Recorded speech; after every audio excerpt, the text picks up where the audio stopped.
Salut les amoureux du ballon rond, j'espère que vous allez bien ce matin. Ça y est, le mercato estival 2025-2026 a fermé ses portes hier et il a été complètement dingo comme le placard de l'équipe. Dans ce dernier jour le plus long, nous vous avons offert un live de près de 6 heures et 4 vidéos sur notre chaîne YouTube pour vous tenir informés. On revient ce matin sur les plus gros transferts un peu partout en Europe.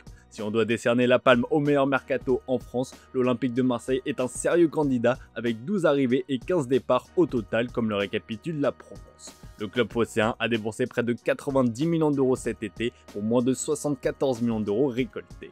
À ce tableau, il faut aussi rajouter 2 transferts officialisés ce matin, ceux de Matt O'Reilly en provenance de Brighton, le milieu débarque en prêt sans option d'achat. En défense, l'expérimenté Naïef Aguerd vient renforcer l'arrière-garde. Le Marocain fait son retour en Ligue 1 contre un chèque de 23 millions d'euros en provenance de West Ham. La concurrence promet d'être rude puisqu'ils sont 4 pour 2 postes avec Balerdi, Sedji, Egan Riley, Medina et donc Aguerd. Clairement, le duo Longoria-Benassia a bien bossé et mérite des jours de repos après ce mercato complètement dingue qui s'est achevé avec la cerise sur le gâteau, l'arrivée de Benjamin Pavard. La bonne surprise se félicite le quotidien régional. Après Paul Pogba, Olivier Giroud et Florian Thauvin, un autre champion du monde a donc fait son retour au pays cet été, se réjouit le Parisien. Le journal L'équipe revient sur les coulisses de cet incroyable deal conclu en 12 heures. Pour rappel, c'est un prêt payant plus option d'achat à 15 millions d'euros. Les dirigeants marseillais ont fait un sacré effort financier pour faire venir le champion du monde 2018 qui fait donc son comeback en France après 9 ans. Un choix qui a été motivé par la Ligue des Champions et la Coupe du Monde à venir. Benjamin Pavard n'a d'ailleurs pas été appelé dans un premier temps par Didier Deschamps pour le rassemblement à venir, mais il profite du forfait de William Saliba pour être convoqué. À l'Olympique lyonnais, le dernier jour n'a pas été aussi fou qu'espéré. Comme le résume le Progrès, le club londonien a fait l'essentiel en réalisant près de 125 millions d'euros de ventes grâce notamment au départ de Miko Tadze à Villarreal. Pour le remplacer, l'Olympique lyonnais a mis la main sur Martin Satriano du RC Lens qui est prêté avec option d'achat. Du côté du PSG, si on compare au mercato de l'OM, c'était le calme plat alors que l'objectif annoncé en début de mercato était de doubler tous les postes. 3 recrues ont débarqué avec Renato Marin, Zabarni et Lucas Chevalier. Point positif, le PSG a réussi à se débarrasser de nombreux indésirables dans cette dernière journée avec les départs de Kolo Muani et des Espagnols Soler et Asensio. Dans les prochains jours, une page va se tourner avec la fin de l'histoire d'amour entre Presnel Kimpembe et le PSG, comme l'indique l'équipe.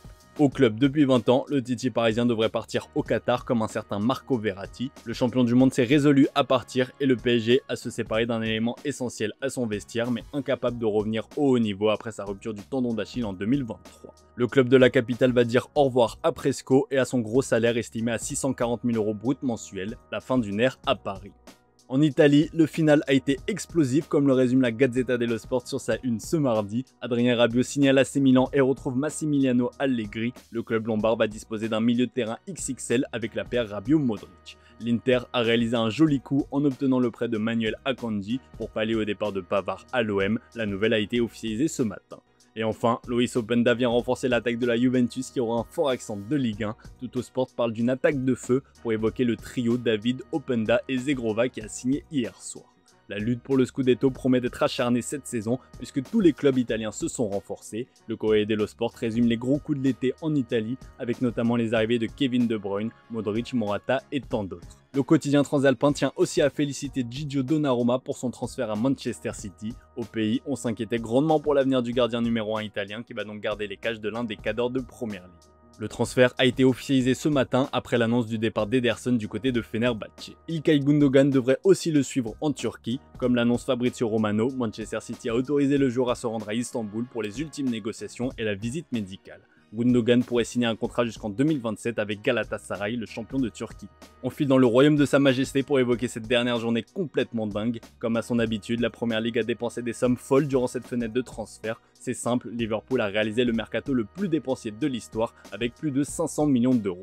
Record battu, placarde le Daily Mirror avec en illustration Alexander Isak qui devient donc le transfert le plus cher de l'histoire de la Premier League. Le feuilleton de l'été a pris fin dans les tout derniers instants du mercato. Parti au bras de fer avec Newcastle, l'attaquant suédois a donc finalement obtenu gain de cause. Liverpool a déboursé près de 150 millions d'euros pour s'attacher ses services, une sacrée montagne de cash comme le relaye The Sun. De son côté, The Times récapitule tous les transferts de l'été chez les Reds et une recrue manque à l'appel. Il s'agit de Marc Guéhi dont le transfert a capoté dans le Money Time. Comme l'explique le Daily Mail, le président de Crystal Palace avait accepté une offre de 35 millions d'euros de livres sterling warning pour Gueye dans l'après-midi et avait autorisé son capitaine à passer sa visite médicale, mais les Eagles ont mis fin aux négociations à 19h30 faute de recruter un remplaçant. Le tabloïd indique que le coach était furieux que le club ait autorisé le départ de Gueye après qu'Igor Julio, le défenseur de Brighton, a décidé de ne pas rejoindre Crystal Palace malgré sa visite médicale. Bon, il y a toujours un transfert qui capote, c'est tombé sur Marc Gueye et Liverpool qui devraient s'en remettre après son été de folie. Avec la vente record d'Isaac, Newcastle a pu reconstruire une attaque avec les arrivées de Nick Voltma-2 et de Yohan Wissa comme le relais le Daily Star. Comme Isaac, l'attaquant de Brentford était parti au bras de fer pour forcer son départ. L'international congolais a finalement signé contre un joli chèque de 63,5 millions d'euros. Enfin, Manchester United a trouvé son gardien. Si Emiliano Martinez a été longtemps associé aux Red Devils, c'est finalement Sean Lemons qui a signé comme le relais le Manchester Evening News. Le gardien belge débarque en Angleterre en provenance d'Anvers pour 21 millions d'euros hors bonus. Avec plus de 3 milliards d'euros dépensés, la Première Ligue s'envole comparée aux autres championnats et ça fait pas mal parler en Espagne comme le placarde le journal AS ce mardi matin. Mundo Deportivo a fait un tableau récapitulatif des mouvements majeurs en Angleterre et a aussi comparé les dépenses sur les dernières années. Et à lui seul, Liverpool a presque autant dépensé que la Liga cet été, dont les dépenses sont chiffrées à 708 millions d'euros, comme le rappelle le journal AS. À titre de comparaison, le championnat portugais n'a déboursé que 268 millions d'euros, soit la moitié de l'enveloppe des Reds. En Espagne, c'est l'Atlético de Madrid qui décroche la palme avec près de 176 millions d'euros, avec notamment l'arrivée de Nico Gonzalez dans les derniers instants. Le Real Madrid arrive en seconde position avec 167,5 millions d'euros, alors que le Barça est 5e avec seulement 27 millions d'euros déboursés. Le journal Sport revient sur la dernière journée qui a été très calme à Madrid puisque ni Rodrigo ni Ceballos ne sont partis. La direction avait fait le boulot dès le début de l'été avec notamment les arrivées d'Alexander Arnold, Mastantuono, Carreras ou encore Dinuyson.